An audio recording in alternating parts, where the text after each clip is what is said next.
प्रातःकाल जब उठे सबसे पहले गुरुदेव को प्रणाम करें। यहीं से हमारी दिनचर्या है और यहीं से परमार्थ प्रारंभ हुआ है। पहले मनुष्य जन्म का लाभ गुरुदेव की शरणागति। प्रातःकाल जो ही आंख खुली तो सबसे पहले गुरु चरणों में प्रणाम। उठी के प्रात गुरु ही सिर नावे, प्रात समय आराध्य को ध्यावे। गुरुदेव को प्रणाम, फिर अपने आराध्य देव का नाम मंत्र। गृहस्थ में हो, गृहस्थ धर्म का संयोग किया है तो स्नान के बाद मंत्र।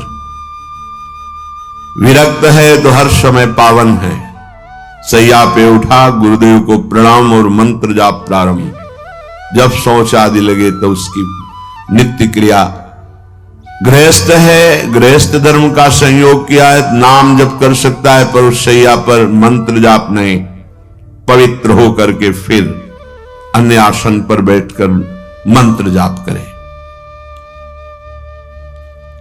जोई अब ठाकुर सेवा के लिए जब आप जा रहे हैं तो आपको यह ध्यान रखना है कि आपको चाहिए क्या। सूरदास जी बहुत सावधानी की बात कह रहे हैं। क्या चाहिए तुम्हें? हमारी तरफ से प्रार्थना कभी भगवान से लौकिक वस्तुएं मत मांगना। अपने आप हर आवश्यकता वो पूरी करना शुरू कर देंगे। आप मांगोगे वो निश्चिंत हो जाएंगे, आप नहीं मांगोगे वो चिंतित हो जाएंगे कि ये तो मांगता ही नहीं है कभी, अब इसको इस समय क्या आवश्यकता है। वो खुद पक्का पूरे जीवन के अनुभव की बात, जब जहां व्यवहारिक पारमार्थिक रक्षा करनी हुई है तब सरकार ने रक्षा की। जहां उनको संभालना हुआ है, जो देना हुआ है, जो पोषण कराना हो, सब ये जो प्रभु ने कहा है, अनन्यश्चिन्तयन्तो माम ये जनाः परिपासते तेषाम नित्याभियुक्तानां योगक्षेमं वहाम्यहम् अक्षरशः परम सत्य। वो योग और क्षेम बहुत अच्छे से करते हैं। अप्राप्त की प्राप्ति कराना योग और प्राप्त की रक्षा करना क्षेम, दोनों मेरे प्रभु बहुत अच्छे से करते। इसकी चिंता मत करो, ऐसा मांगो कि हमारा चित्त निरंतर आपसे जुड़ा रहे। बिसरी हो ना बिसारी हो, यही दान मुझे दो। अब जब अपने ठाकुर जी के समीप, सिंहासन के समीप पहुंचे तो सबसे पहले दंडवत किया। साष्टांग दंडवत, पंचांग दंडवत, पर्दा खोलने के पहले ही दंडवत किया। परम धाम की प्राप्ति होगी। एकोपि कृष्ण कृतः प्रणामो दशाश्वमेधावृतेन तुल्यः दशाश्वमेधि पुनरेपि जन्म कृष्ण प्रणामी न पुनर्भवाय। भगवान व्यासदेव जी महाभारत में एक बार श्री कृष्ण को साष्टांग दंडवत कर ले तो 10 अश्वमेध यज्ञ के अवभृत स्नान का फल प्राप्त होता है। 10 अश्वमेध के अवभृत स्नान करने वाला स्वर्ग जाएगा, अपने यज्ञों का फल भोगेगा, फिर मृत्यु लोक में आएगा।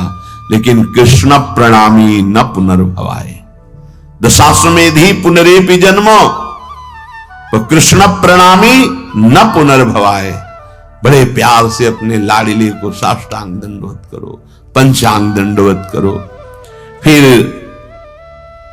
बैठ करके कुछ क्षण, 1 मिनट 2 मिनट चित्त को समाहित करो और जो गुरुदेव ने भाव दिया है उस पर आओ। न मैं स्त्री हूं न पुरुष हूं। यद्यपि मैं अपने स्वरूप का अनुभव नहीं कर पा रहा हूं, पर गुरु कृपा से मैं स्वभाव करता हूं, मैं श्री जी की दासी हूं।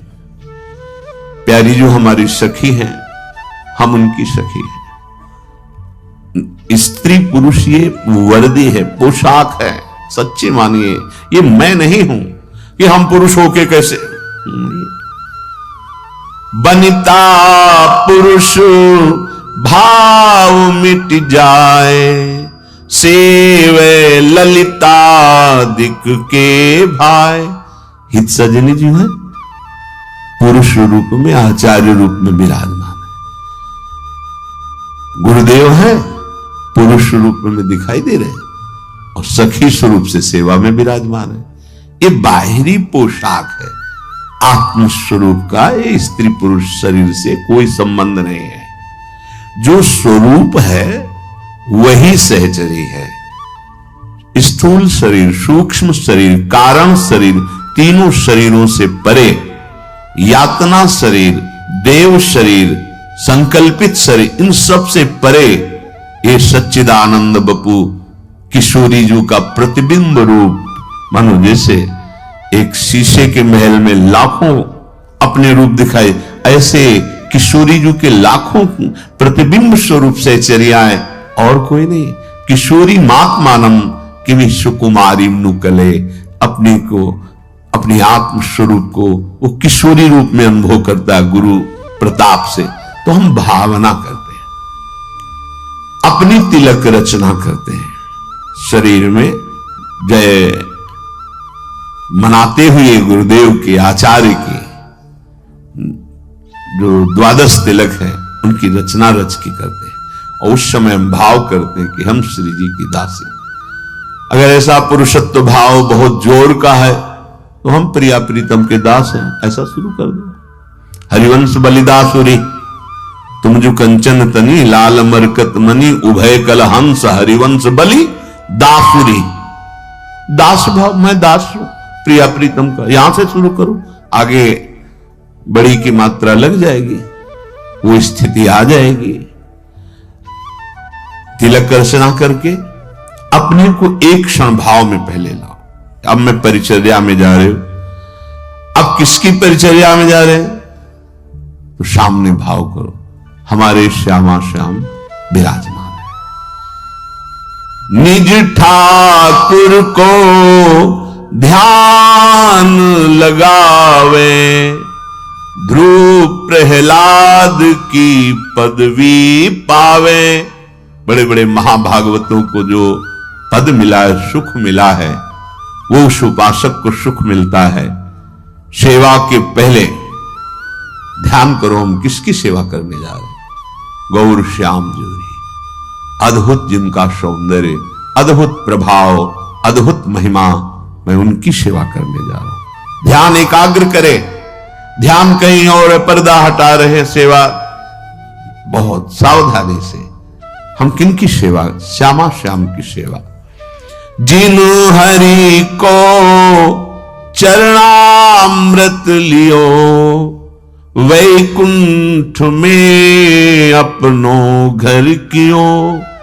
मैं उन हरि की सेवा करने जा रहा हूं जिनके चरणामृत का इतना प्रभाव है कि जिसने अपनी जिह्वा पर नित्य चरणामृत पान किया, वो भगवान की महिमा जिसके अकुंठ है, ऐसे महान धाम वैकुंठ का अधिकारी होता है। अपने प्रिया प्रीतम के उपासक हैं तो अपना नित्य धाम वृंदावन। एक चरणामृत नित्य पीने का फल है भगवान के नित्य धाम में वास मिल जाना। अकाल मृत्यु हरणम सर्वव्याधि विनाशनम, श्री कृष्ण पादोदकम पीत्वा पुनर्जन्म न विद्यते। विश्वास करो, ये शब्द मजाक में नहीं कहे गए हैं। जो रोज चरणामृत का पान करता है, नियम बना लो, जिह्वा आसक्त हो जाए चरणामृत में। संतों का चरणामृत, हरि का चरणामृत रोज हमारे पास होना चाहिए। हमारी ये परम संपत्ति है। अगर चरणामृत नहीं तो हम क्या? देखो, परम दानी है राधा वल्लभ लाल जो, बिहारी जो, वहां जाकर आप मांगे, आपको चरणामृत मिल जाएगा। इतना ही चरणामृत मिल जाए, उसमें आप चाहे 100 लीटर जल मिला लीजिए, वो बराबर चरणामृत ही रहता है। रोज चरणामृत लीजिए। चरणामृत पीने वाले के अंदर ऐसी दुख सहने की सामर्थ्य आ जाती है। यद्यपि प्रारब्ध के अनुसार बड़े बड़े महापुरुषों ने भी दुख को स्वीकार किया है, पर वो दुखी नहीं हुए। वो अपना प्रभाव दिखा रहा है, पर चरणामृत अपना प्रभाव दिखा रहा है। देखो, महादेव जी भगवान का चरणामृत गंगा जी को सर पर धारण किए हैं। हम कुछ चरणामृत पिए और अपने माथे पे से 1-2 बूंद जरूर डालें। आप देखो, ये वो है जो मोक्ष सुख को भी लघु कर दे। ये वो मार्ग है जो हरि आगे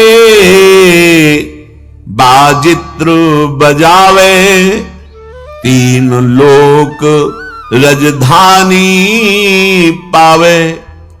श्री जी का पर्दा हटाया, धीरे धीरे चरण चापे, भावना की युगल सरकार उठ रहे हैं।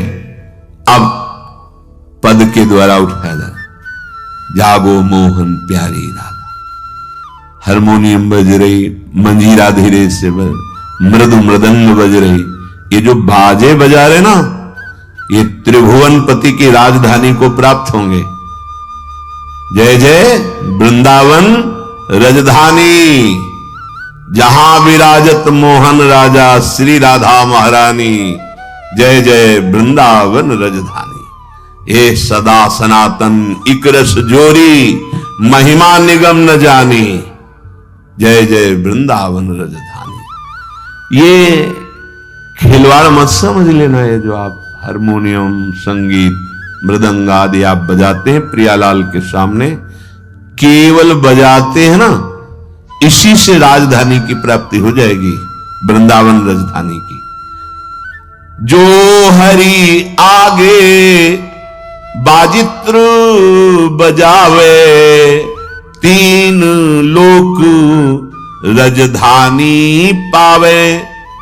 3 लोकों के स्वामी प्रभु श्री हरि की और प्रियाजू की ये राजधानी है वृंदावन।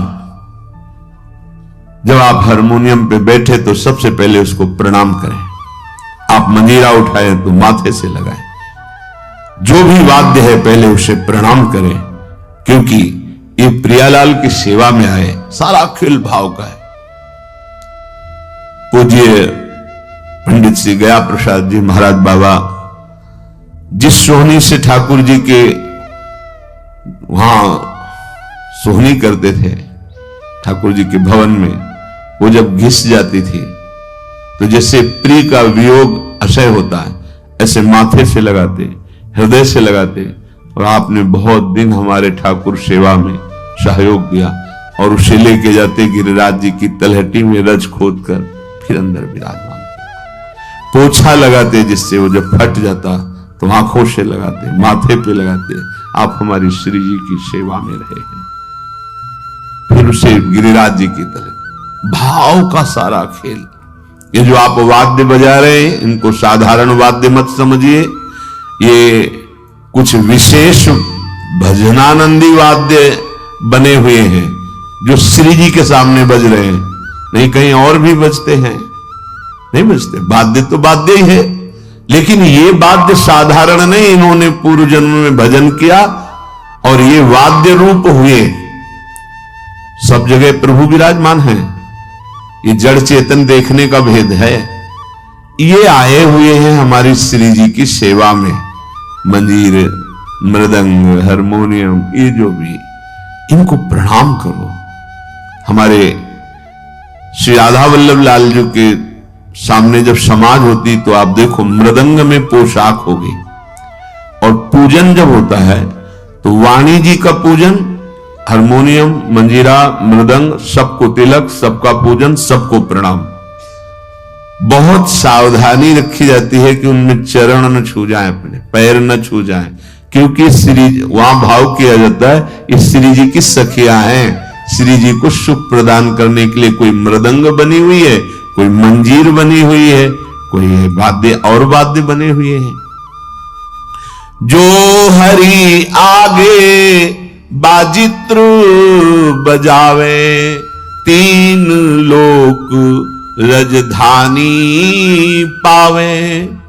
अब हमें ध्यान पूर्वक सेवा करनी है। हम जो सेवा कर रहे हैं वही हमारा मन होना चाहिए। अगर मन सेवा में नहीं तो आप सुख का अनुभव नहीं कर सकते। फल तो मिलेगा ही, पर हमें अपना मन लगाना है। प्यारे जी को उत्थापन किया, विराजमान किया, मंगल भोग लगा रहे हैं, बिल्कुल भाव में है। मन समाहित कीजिए, 5 मिनट सेवा कीजिए, लेकिन एकाग्रता पूर्वक, प्यार पूर्वक कीजिए।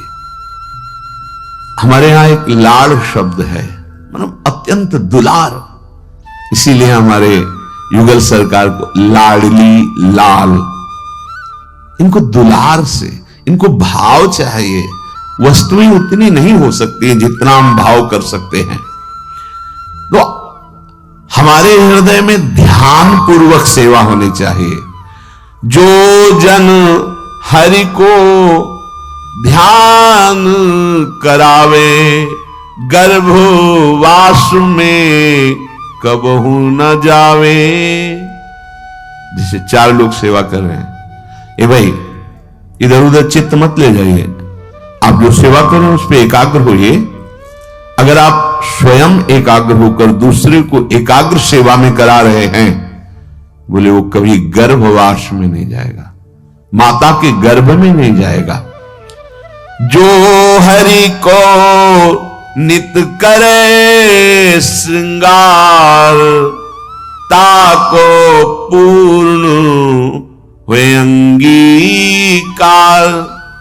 हमारे प्यारे जू का जो श्रृंगार करते हैं तो हरि उसे अंगीकार कर लेते हैं, अर्थात सीधे सेवा श्रीअंग में जा रही।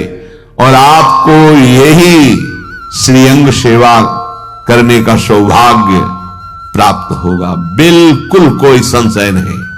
प्रगट में जो सेवा स्वामिनी जी की संपूर्ण सेवा मानी जाती है, जैसे कि यहां से वहां कोने पे खड़ा है, तो यहां जो चंदन घर्षण करके पत्रावली करके प्राप्त करेगा, वहां वो गेट में खड़ा होकर प्राप्त कर। सहचरियां फूल की छड़ी लिए हुए निकुंज द्वार पे खड़ी रहती है। कोई श्री जी को व्यजन कर रहे हैं, कोई छत्र चवन, कोई भोग, कोई, तो अब वो छड़ी लिए, फूल छड़ी लिए हुए कुंज के द्वार पे, तो ऐसा नहीं कि वो बेचारी, नहीं, कुंज के द्वार पे खड़ी है श्री जी की आज्ञा से। श्री जी की सेवा का वही आनंद उसको प्राप्त हो रहा है जो एक पत्रावली की रचना कर रही। ऐसे ही आप श्री जी की सेवा में, किसी सेवा में है, आपको वही प्राप्त होगा जो एक यहां श्री जी की अंग सेवा में है। वही श्री जी के अंग सेवा का अधिकार आपको प्राप्त होगा। जो ठाकुर को दर्पण दिखावे, चंद्र सूरज ताको सिर नावे। जो श्रृंगार करके ऐसे दर्पण दिखाया जाता है, बोले इतना तेजमय उसका स्वरूप कि भगवान भुवन भास्कर, जिनको त्रिभुवन नमस्कार करता है, अर्घदान करता है, और अमृत वर्षा करने वाले चंद्रदेव भगवान, ये उसको सर नवाते हैं, नमस्कार करते हैं। क्योंकि हम प्रिया प्रीतम को जब दर्पण दिखाते हैं तो वही यहां हृदय में आके विराजमान हो जाएंगे। देखा पूज्य गुरुदेव भगवान को ऐसे दर्पण दिखा रहे, ऐसे पुलक रहे हैं। भाव का सारा खेल होता है। जब अपनापन लाडली लाल से इतना हो जाता है कि हमारे प्राणों से भी अपनापन नहीं रहता, मदगत प्राणा, तब सुख का अनुभव होता है। ऐसे फिर इसके बाद दर्पण ऐसे करके छाती से प्रारंभ में जानने, महाराज जी दर्पण को ऐसे, बोले इसमें प्रतिबिंब आया था ना श्री जी का, वैसे हृदय में प्रिया प्रीतम प्रकाशित हो जाएंगे।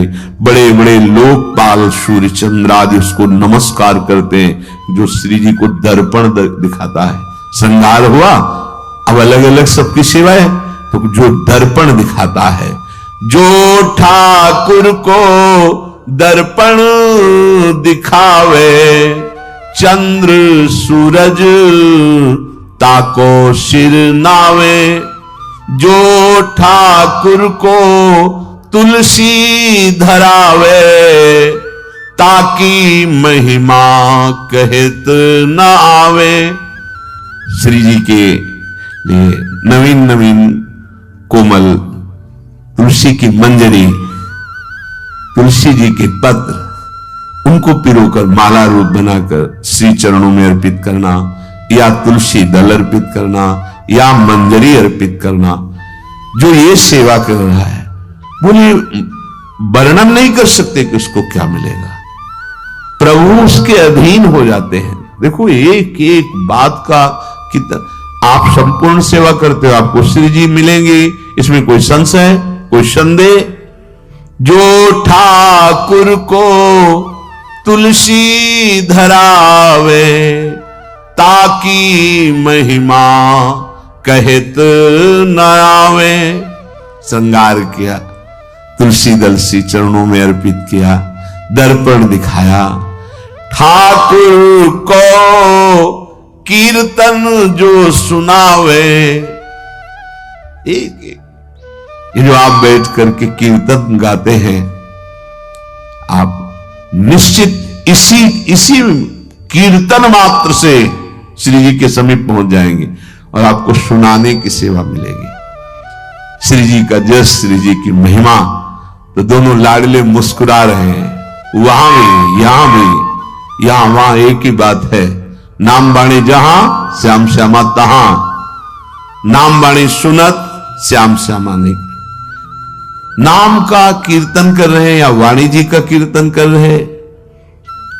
ठाकुर को कीर्तन जो सुनावे, आप कीर्तन करें तो आपके अंदर भाव होना चाहिए प्रिया प्रीतम को सुनाने के लिए। किसी और के रिझाने की भावना यदि हुई और कुछ मांग आदि किसी से, वो एक अलग मार्ग हो गया। ये सीधे श्रीअंग सेवा प्राप्त करने का मार्ग प्रिया प्रीतम के समीप।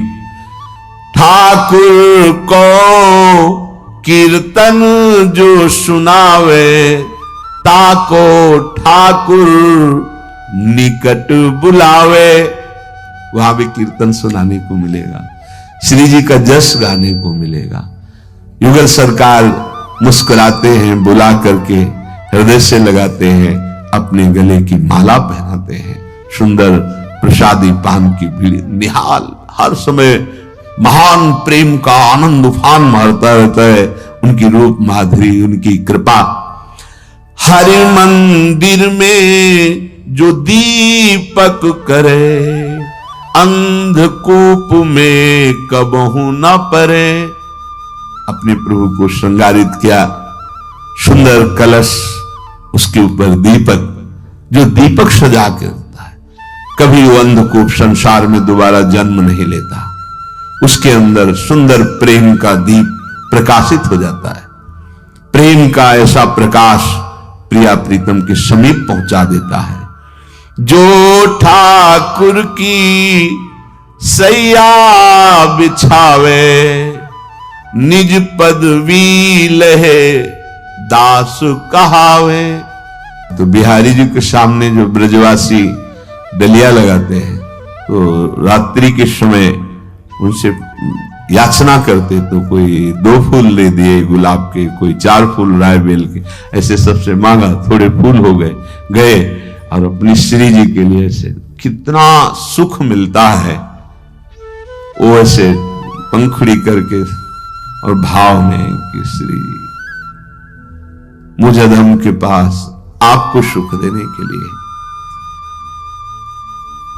आप अपनी कृपा से प्रसन्न हो जाइए। आप विराजिए, शयन की सैया 4 फूल मिले उसी के से आप भी कर सकते हैं।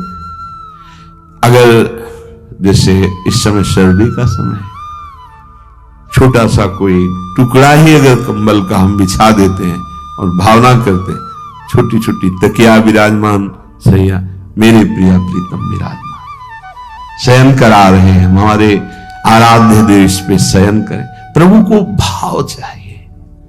भाव बहुत कीमती वस्तु है। क्रियाएं हो रही हैं, भाव नहीं तो आपको सुख नहीं मिलेगा। यद्यपि प्रभु तो क्रिया स्वीकार ही करते हैं, पर भाव से जो होता है फिर जो सुख मिलता है उसका वर्णन नहीं।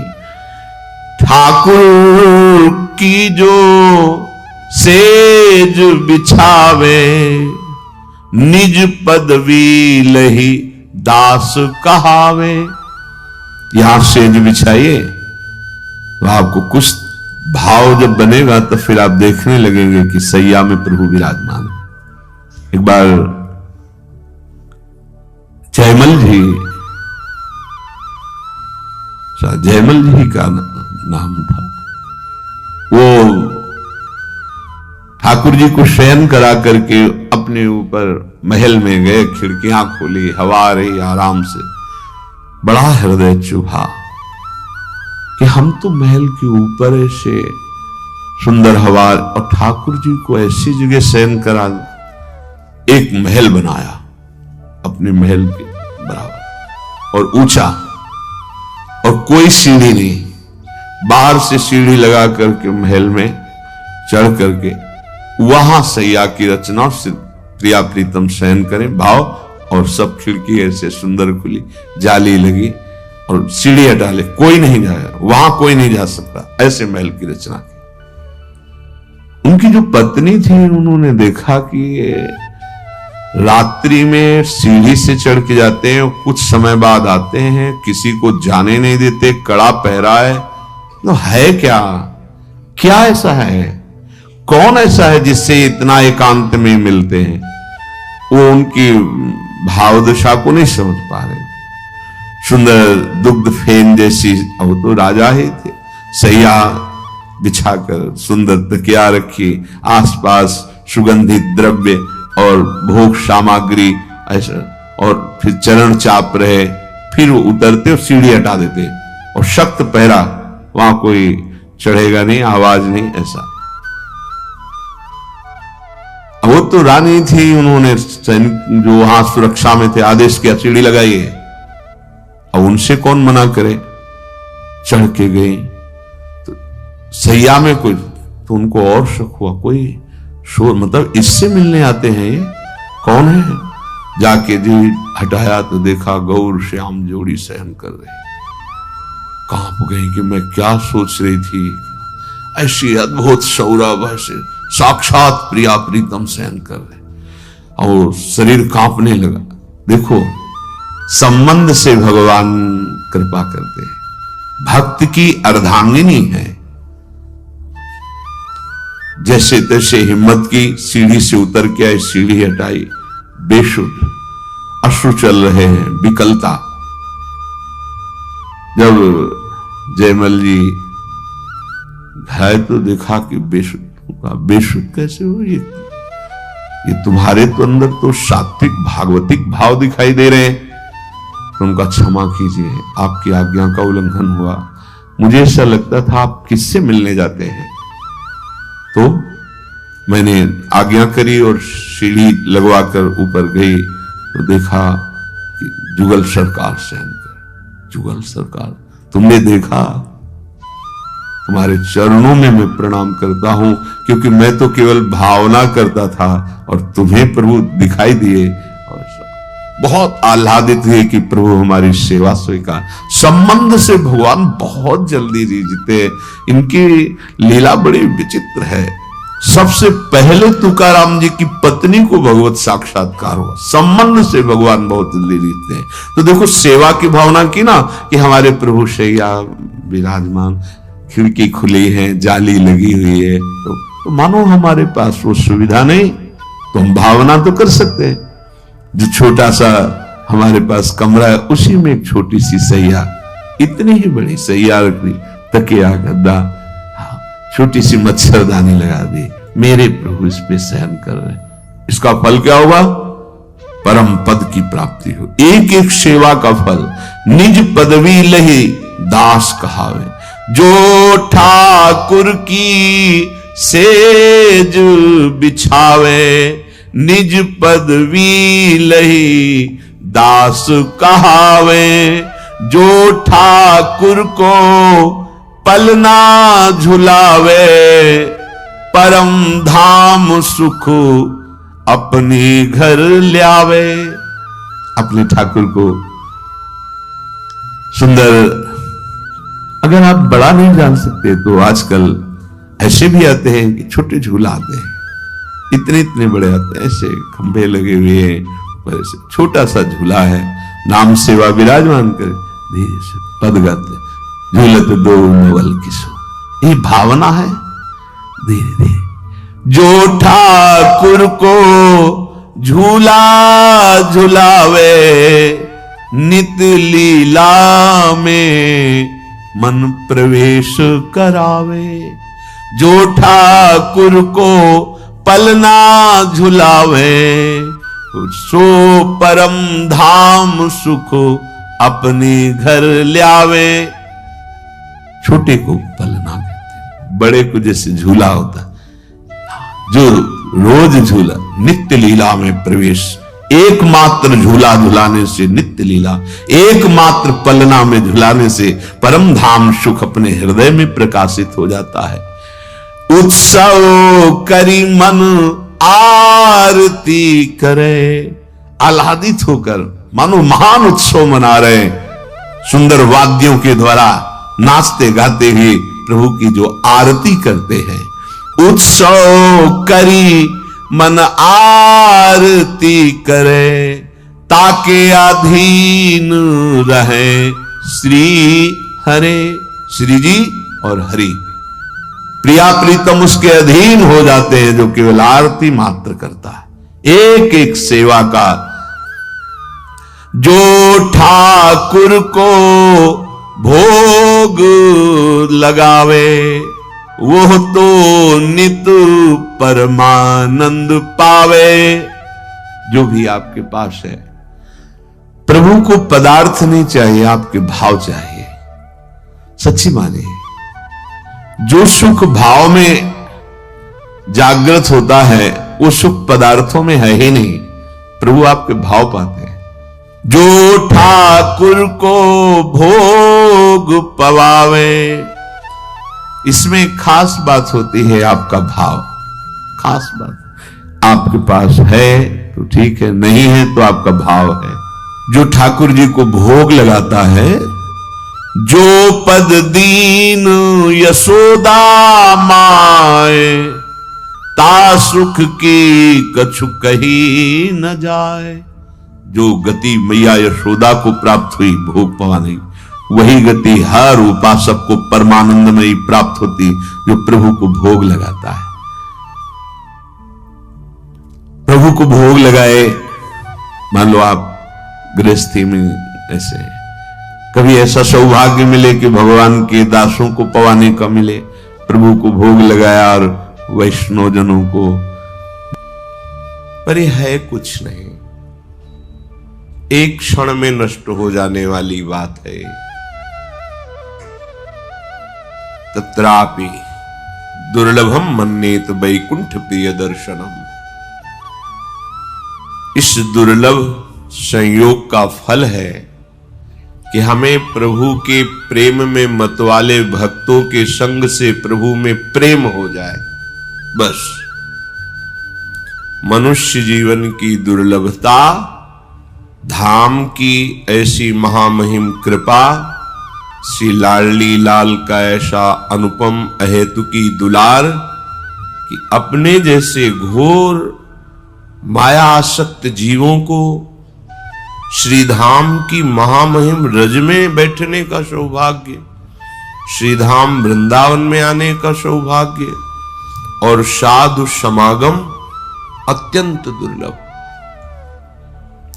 धन मिल जाना, कामनाओं की पूर्ति हो जाना, ये कोई खास बात नहीं है। सुत दारा धन लक्ष्मी पापियों के घर होए, संत समागम हरि कथा तुलसी दुर्लभ दो। ब्राह्म मुहूर्त में परम पावन प्रियालाल के महल में बैठ करके भक्त भगवान की चर्चा सुनने का, कथन करने का ये जो हमें समय मिला है, इसको सार्थक कर लिया जाए। अगर हमारी वृत्ति शरीर में ही मैं या मेरा भाव से लगी रही, मैं से अहम पुष्ट होता है, मेरा से ममता पुष्ट होती है, और दोनों में बंधन है और दोनों में दुर्गति है। इस देह में कोई खास बात नहीं है। इसके प्रति जो बहुत राग किए हुए हैं, देह स्थिमांस रुधिरे भी मतिम त्यजत्वम जाया सुतादिषु सदा ममताम विमुंच पश्यानिशम जगदिदम क्षणभंग निष्ठम वैराग्य राग रसिको भवभक्ति निष्ठा। इसमें हड्डी है, मांस है, रक्त है और चमड़े से सब मढ़ा हुआ है। कोई गोरा चमड़ा, कोई काला चमड़ा, चमड़ा है ऊपर। इसमें यदि आप अहम मम, अहमता ममता इसी में कर बैठे तो जो आप सुख चाहते हैं, आनंद चाहते हैं, विश्राम चाहते हैं, शांति चाहते हैं, अविनाशी होना चाहते हैं, मैं मरूं ना कभी, वो सब नहीं प्राप्त हो पाएगा। ये शरीर मरने वाला है, ये शरीर दुख देने वाला है, इस शरीर में मैं मेरापन करके घोर चिंताएं प्रकट होंगी, बड़ा ही विषाद, बड़ा ही संकट, विपत्ति, ये सब शरीर देने वाला है। इस शरीर से ममता करना बिल्कुल बिल्कुल गलती है। इसको उचित आहार दे दो और शास्त्र सम्मत इससे कर्म कराओ और खूब भगवान का भजन करो। इस लोक में भी परलोक में तुम सदैव सुखी रहोगे, प्रसन्न रहोगे। अन मांगे आगे आवेगो, ज्यों पल लागे पल को। जैसे पलकें तुम नहीं बंद उठा रहे हो, वो अपने आप बंद होती है, अपने आप उठती हैं। जैसे दिल अपने आप धड़कता है, ऐसे ही ये सुख, साम्राज्य, शांति अपने आप आपके पास आ जाएगी। अन मांगे, मांगना नहीं पड़ेगा आपको, केवल भक्ति निष्ठा हृदय में धारण करनी पड़ेगी। भक्ति निष्ठा तभी प्राप्त होती है जब हम राग रहित होते हैं, वैराग्यवान होते हैं। वैराग्य शब्द सुनते ही मन ऐसा कुछ भावना करता है कि संसारिक कपड़े उतार के ये भागवतिक भेष धारण कर लेना मानो वैराग्य का यही स्वरूप है। ऐसा नहीं है। जहां भी हम जाएंगे शरीर को लेके जाएंगे ना, और शरीर में तुम्हारी प्रियता है तो तुम रागी हो, बैरागी नहीं हो। चाहे बिल्कुल एक भी कपड़ा ना पहनो, दिगंबर हो जाओ, नंग धड़ंग घूमो, शरीर में अगर राग है अहमता ममता का तो आप वैरागी नहीं हो। और भगवत विधान के अनुसार आपको बहुत अच्छे अच्छे कपड़े मिले हैं, सुख सामग्री है प्रारब्ध के अनुसार, पर आप उसे भगवत प्रसाद समझकर शास्त्र संयम से बर्ताव करते हैं और प्रभु का नाम जप करते हैं, कहीं कोई प्रभु के सिवा प्रियता नहीं रह गई है, तो आप सच्चे वैरागी हैं। वैराग्य का तात्पर्य शरीर राग त्याग से है। हम वैराग्य का तात्पर्य ले लेते हैं बाहरी त्याग से। कहीं भी जाओगे, गुफा में रहो चाहे वृक्ष के नीचे रहो, आश्रय तो लेना पड़ेगा। कहीं भी जाओ उधर पोषण के लिए अन्न तो लेना पड़ेगा। कहीं भी जाओ शरीर की सुरक्षा व्यवस्था तो करनी पड़ेगी। अगर ये बात है तो वैराग्य किससे किया है? बस विवेक पूर्वक समझो, ये शरीर कोई चिदानंद वस्तु नहीं है। ये हड्डी, मांस, रक्त और ऊपर से चमड़े से ढका हुआ है। प्राणवायु जैसे धौंकनी चलती बस ऐसे चल रही। इसमें जो खास बात है, हर श्वास में राधा राधा राधा, ये खास बात है। अगर हमारे हृदय में प्रभु के प्रति लगन नहीं लगी तो जिस शरीर को हम बहुत प्यार से पाल रहे हैं, पोष रहे हैं, मैं मान रहे हैं, इसके लिए बड़े अधर्माचरण भी कर रहे हैं, पाप भी कर रहे हैं, छल कपट जो भी जैसे सुख भोगे, तो व्याघ्रीव तिष्ठति जरा परितर्जयन्ती रोगाश्च शत्रव इव प्रहरन्ति देहम् आयुः परिस्रवति भिन्न घटादिवाम्भो लोकस्तथाप्यहितामाचरतीति चित्रम। हे भाई, भूखी भागिनी की तरह ये मृत्यु तुम्हें ताक रही है होश में। जिस शरीर को तुम बहुत प्रिय मान रहे हो, इसको जैसे कोई भूखी बाघिनी अपने शिकार को बिल्कुल लक्ष्य में ले लिया है, ऐसे मृत्यु तुम्हें बिल्कुल निशाने पे लिए हुए है। कभी भी किसी भी क्षण वो घात लगाए बैठी हुई मृत्यु तुम्हारा प्रिय शरीर तुमसे अलग कर देगी, नष्ट कर देगी। वृद्धावस्था दुख देने के लिए गरज रही है। जब वृद्धावस्था आती है, शरीर रोग से युक्त होता है, न चलने की सामर्थ्य, न देखने की सामर्थ्य, न दांत है तो खाने की सामर्थ्य नहीं, कान में सुनने की सामर्थ्य नहीं, और कोई भी प्यार नहीं करता। उस समय की दुर्दशा को सोचो। जिस समय कोई भयानक रोग, असाध्य रोग से ग्रसित हो जाओगे, बार बार खूब धनराशि खर्चा होगी, तो परिवार वाले भी तुमसे उदासीन होकर भगवान से यही मनाएंगे कि तुम्हें उठा ले। जरा उस दशा पर विचार करके सोचो। कोई भयंकर प्रारब्ध कर्मा करके तुम्हारे शरीर को छिन्न भिन्न कर दे, किसी भी कारण से एक्सीडेंट हो गया, फिसल गए, हाथ पैर टूट गए, कुछ जरा उस पर विचार करके देखो। घड़े में जैसे जल भरा हुआ है और वो कच्चा घड़ा है तो क्षण में नष्ट हो जाएगा, ऐसे ही तुम्हारा ये शरीर क्षण में नष्ट होने वाला है। तुम बुरे आचरण, अधर्माचरण, पापाचरण, हिंसाचरण करके अपने पास पाप का बोझा जमा कर रहे हो। इसे तुम्हें अवश्य भोगना पड़ेगा। जन्म जन्मांतर में तुम्हें इसका भयानक दंड मिलेगा। तुम अविनाशी हो, शरीर नष्ट हो जाएगा, पर तुम नहीं, तुम्हें फिर दूसरा शरीर मिलेगा, फिर दंड भोगना पड़ेगा। इसलिए मुक्त होने का अवसर आ गया है। जो हमसे गलतियां हुई हैं, पापाचरण हुए हैं, इनसे तुम इस जन्म में छुटकारा पा सकते हो। आगे तुम्हारा जन्म न हो, श्री भगवान की दिव्य परम धाम में तुम्हारा सेवा भाव से प्रिया प्रीतम के समीप पहुंचने का सौभाग्य उदय हो, ये इस जन्म में हो सकता है। प्रबल पुरुषार्थ करके, मन की मनमानी छोड़ करके, खूब नाम जप करते हुए, दूसरों को सुख पहुंचाने की भावना रखते हुए कोशिश करो, सब में आराध्य देव की भावना करो। इसी जन्म में तुम्हारे सारे पाप नष्ट हो जाएंगे, तुम्हारा हृदय शांत हो जाएगा, आनंद की उमगन आने लगेगी।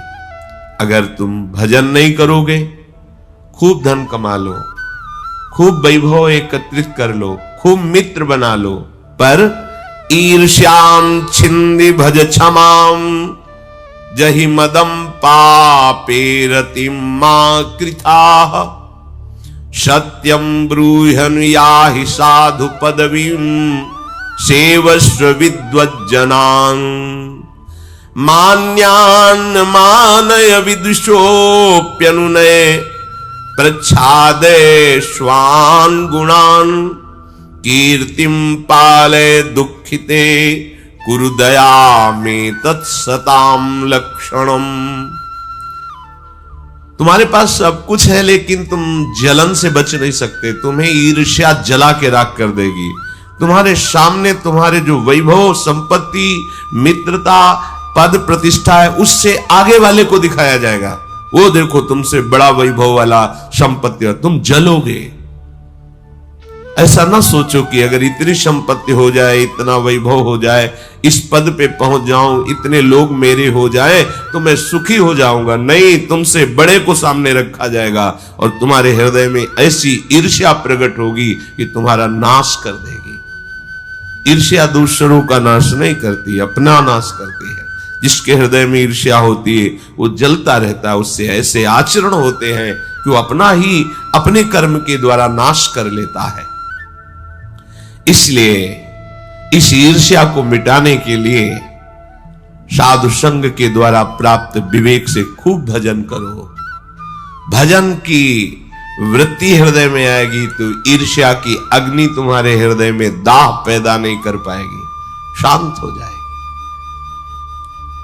बुरा करने की मन में भावना बनी रहती है। बुरा कहते हैं जिसे संत सदगुरुदेव शास्त्र आज्ञा करते हैं कि ये नहीं करना चाहिए। हमारा मन उत्साहित रहता है वो करने के लिए, यही माया का प्रवाह है। आप विचार पूर्वक देखते हैं कि नहीं करना चाहिए, पर आप करते हैं क्योंकि आपके पास नाम की सामर्थ्य नहीं है, भजन की सामर्थ्य नहीं है, आपका विवेक पुष्ट नहीं हुआ है। इसलिए ना चाहते हुए भी मन बुद्धि के द्वारा ऐसे काम हो जाते हैं, ऐसी क्रियाएं हो जाती है जो हमें दुर्गति भोगनी पड़ती है। इसलिए भजन के बल से बुरे आचरण को त्यागो, भजन के बल से ईर्ष्या त्यागो, भजन के बल से बुरे आचरण त्यागो। तुम्हें जो धन मिला है, शरीर मिला है, रूप मिला है, विद्या मिली है, अधिकार मिला है, इसका अभिमान मत करो। इसे सेवा में लगाओ, सुख पहुंचाने में लगाओ। पारिवारिक जनों को, मित्र जनों को, ग्रामीण जनों को, देश के प्रत्येक नागरिक को जो हमारे समीप आ जाए, वाणी के द्वारा, शरीर के द्वारा, सेवा सामग्री के द्वारा, क्योंकि सब में मेरा प्रभु विराजमान है, ऐसी भावना से धन को सार्थक करो, यौवन अवस्था को सार्थक करो, विद्या को सार्थक करो, अपने पद अधिकार को सार्थक करो। दूसरों को दंड देने में नहीं, दूसरों को सुख देने में। अगर हम दूसरे का सुख छीन करके सुखी होना चाहते तो बहुत बड़ा भ्रम है। तुम ऐसा करोगे तो पूरे परिवार को भी दंड मिलेगा, क्योंकि उस छीने हुए सुख का भोक्ता जो जो बनेगा उसको पीड़ा मिलेगी, उसको दंड मिलेगा। थोड़ा विचार पूर्वक चलो। पाप कर्म, निषिद्ध आचरण, दुराचरण से आज तक किसी को भी शांति सुख प्राप्त नहीं हुआ। इसलिए ऐसे कर्मों से डरो। जैसे सांप को देखकर डर लगता है, ऐसे ही बुरे कर्मों से तुम्हें डर लगना चाहिए, क्योंकि वो बुरा कर्म ना तुम्हें सुख देगा, ना तुम्हारे परिवार को सुख देगा, ना तो किसी को भी सुख नहीं दे सकता।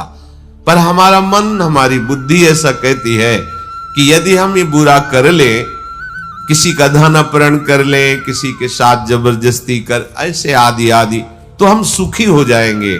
सत्संग इसी बात का होता है कि तुम अपनी बुद्धि को पवित्र करो, गलत मार्ग से बचाओ और सत्य मार्ग में सत्संग, सत का संग करो, सत आचरण करो, सत चेष्टा करो, सद्भाव रखो। अगर आपने अपने को नहीं संभाला तो पीछे फिर पछताने